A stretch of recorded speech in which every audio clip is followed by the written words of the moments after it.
name's Darren Jones. I'm currently the UK Learning Development Manager for AESSEAL, and I've been with the business nearly 3 years. Previous to AESSEAL, I was with the military for 25 years. I was fortunate enough to be networked in to the Group MD. From there, I was interviewed a number of times by a number of directors within the business.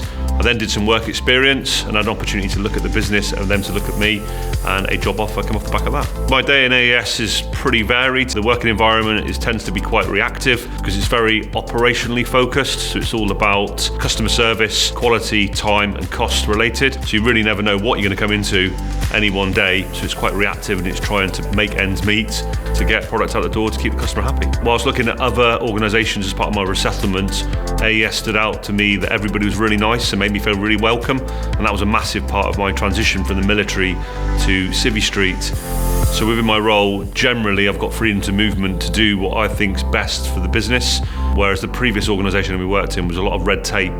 So for me, being empowered to make decisions has been particularly good for me. So my working environment then is, I'm in an office-based role. It does come with travel, so I'm at the moment, a typical day for me will be stuff in the office, then I might well be out and about, meeting training providers, visiting apprentices on site, looking at learning development with the business and seeing how it's being delivered, really all towards continuing improvement. When I first joined the Group MD's Fast Track Management Programme. I joined that from the offset. That was an opportunity really to help me transition from one large organisation to another with the guidance of the Group MD.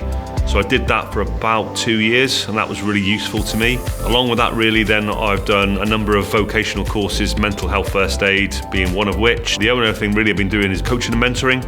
I've absolutely no regrets transitioning from the military to this industry. I would recommend anyone who's leaving the military to put this in their transition or resettlement options to have a look at it. There's a lot more roles other than engineering and manufacturing. There is engineering and manufacturing roles, but there's everything else in between. There's a lot of variety and diversity to explore. So I'd highly recommend anyone should look at AESSEAL in their career options.